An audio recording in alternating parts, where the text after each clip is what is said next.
sworn-in cabinet secretaries and address the nation on this momentous occasion. Ladies and gentlemen, may you all rise in honor as we welcome His Excellency the President, and I thank you, Your Excellency. Good morning, everybody. Thank you very much. You can take your seats.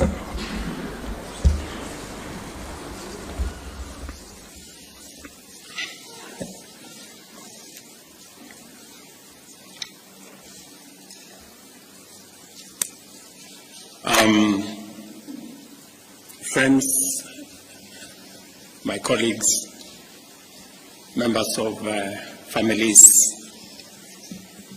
this morning I am very delighted that you have found time to join me in witnessing the swearing-in of our 3 newly appointed cabinet secretaries who are now ready to take up their duties and to serve the people of Kenya.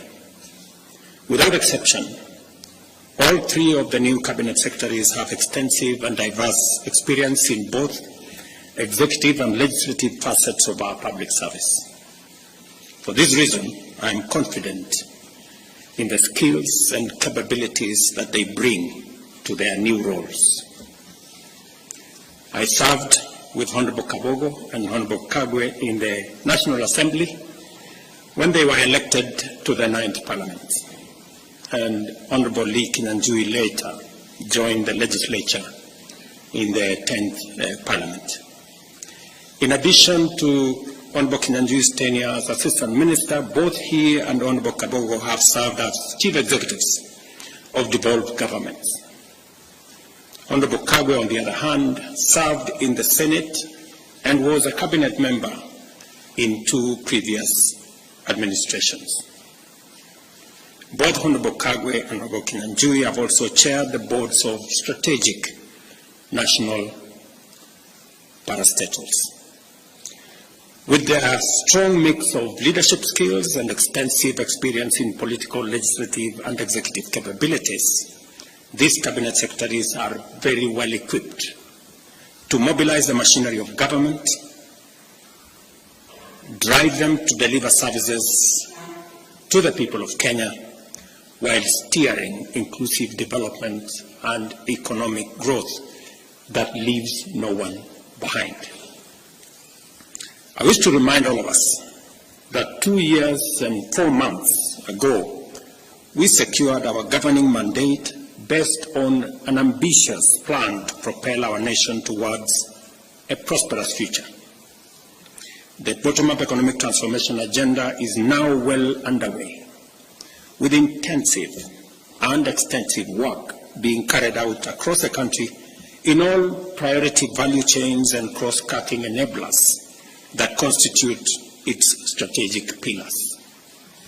Thousands of new housing units are being built across Kenya, employing hundreds of thousands of people, facilitating transformative industrial growth in many supply chains in the construction sector, and providing opportunities for decent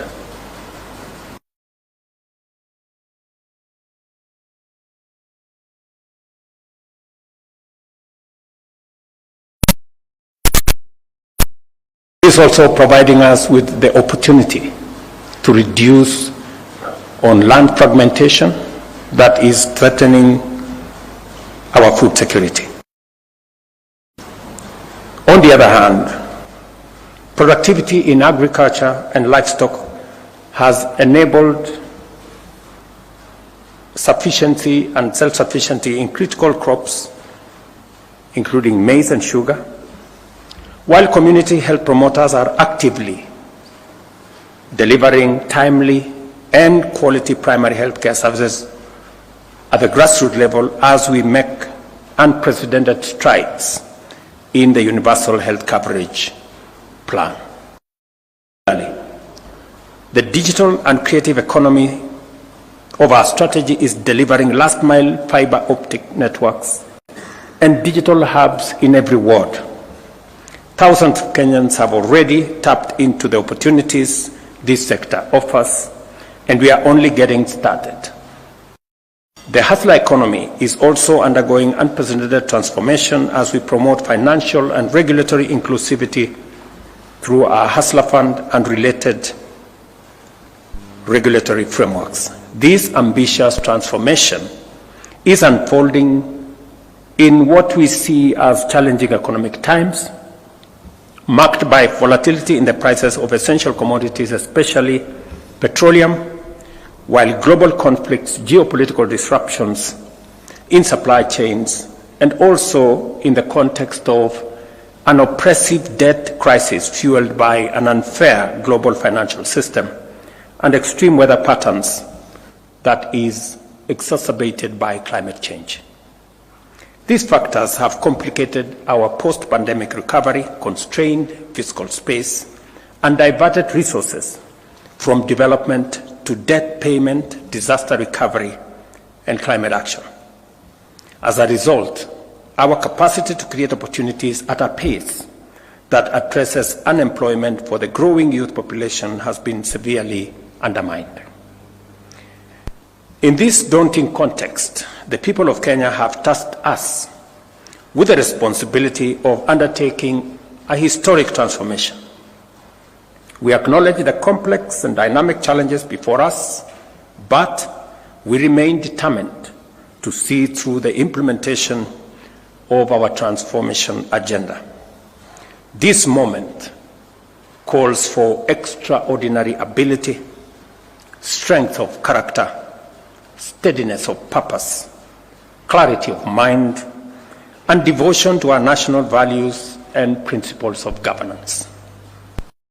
It also demands unity, teamwork, synergy, and goodwill within and among various teams and organizations that comprise government.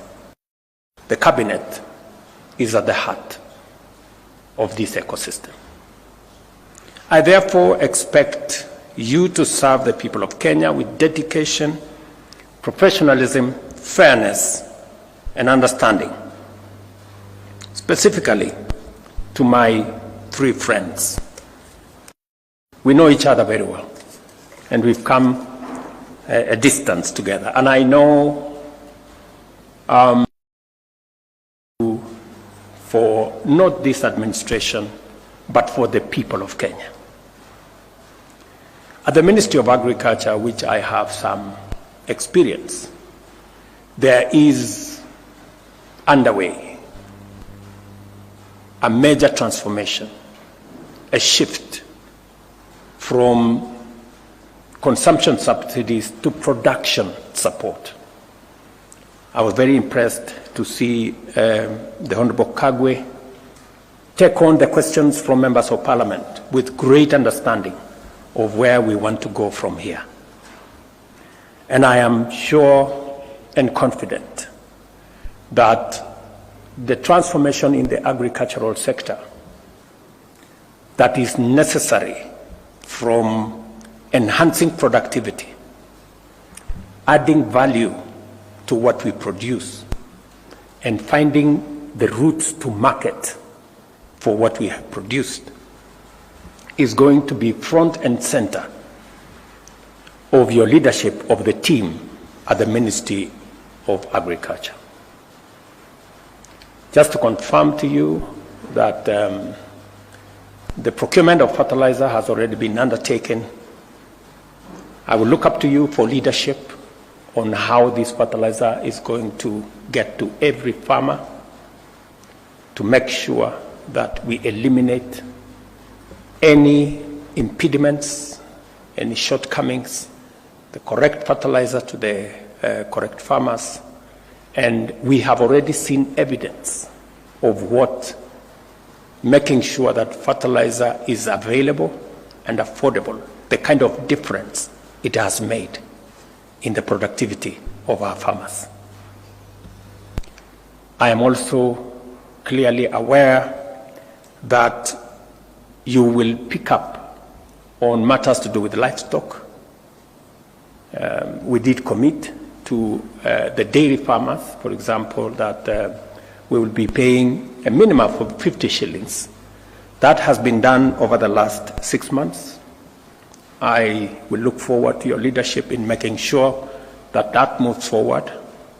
In tea, just to inform you that maybe your first call this afternoon, we have tea that is stuck at the bottom of Mombasa. And yesterday I was talking to your team at the Ministry of Agriculture. We need to find out what are the issues that is causing the clog-up of tea at the port of Mombasa. And the good news around that space is that we enhanced our earnings from tea this last year from 180 billion to 210 billion. And farmers are expecting us to look at the future, and they expect us to do better in the coming year. I have no doubt that you have what it takes to take that forward. We have just concluded 2 days ago comprehensive economic partnership agreement with the UAE that provides us a big market for dairy products, for agricultural products. The trade between us and the UAE is almost 370 billion Kenyan shillings. A big majority of that is coming from our agricultural sector. With the signing of the comprehensive partnership agreement with the UAE, we expect our numbers of export of especially livestock and livestock products to increase. And I'm very happy that you are seized with the matters that will assist us access those markets, making sure that our products meet the sanitary and phytosanitary requirements for the markets that we are focused on, making sure that our meat, dairy, and other products also meet the standards that are required. I am very confident that the challenge we've had persuading farmers to vaccination, you have what it takes. You've done it before with the vaccinations that were there. And I was very happy that you made the position, you took the position which I share, that it's a voluntary exercise and nobody will be forced to do anything. All we want is to make sure that our products meet the very high standards set by our markets. The same thing in the rest of the value chains in coffee. Me and you have already discussed the future of what we need to do in coffee, what we need to do with the avocados, what we need to do in the many other aspects. And of course, the partnership that is going to be there between the Ministry of Agriculture and the Ministry of Industry, providing the ecosystem for market access for the produce from our farmers. And that takes me to my younger brother, Lee. As you may be aware, your ministry will be handling the opening of more markets. Apart from the market we just concluded in the UAE, we're now having a robust conversation with the United States. We just, I had a meeting yesterday with senators from the United States and asking for their support, both on the extension of the Africa Growth and Opportunities Act, which you are very well aware about, that will continue to open markets for our goods and services to the United States on a duty-free and quota-free arrangement. I will be looking to your leadership for our team at the Ministry of Trade, Investment and Industry on concluding those negotiations and making sure that the AGOA market continues to be open, and also on concluding the discussions on the STEEP negotiations, the bilateral arrangement between Kenya and the United States. I will also be looking for your leadership in making sure that we take full advantage of the coming into force of the tripartite agreement between COMESA and EAC and SADC, which came into force 6 months ago, I think in June last year, and how Kenyan products can access the huge 1.4 billion African market.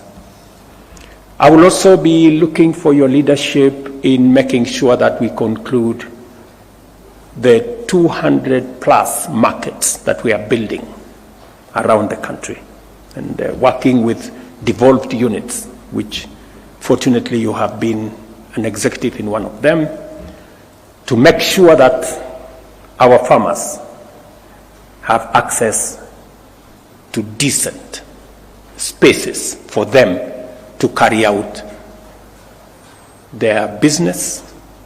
We did promise Mama Mboga that they are going to work from a space that has hygiene, that is decent, that has water, that has electricity, that has lighting.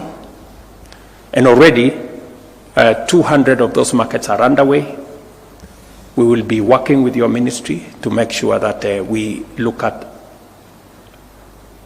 making sure that that market ecosystem reaches as many of our producers as possible.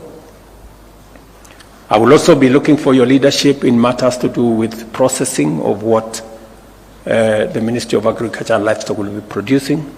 You're aware, working with counties, we have 47 county aggregation and industrial parks.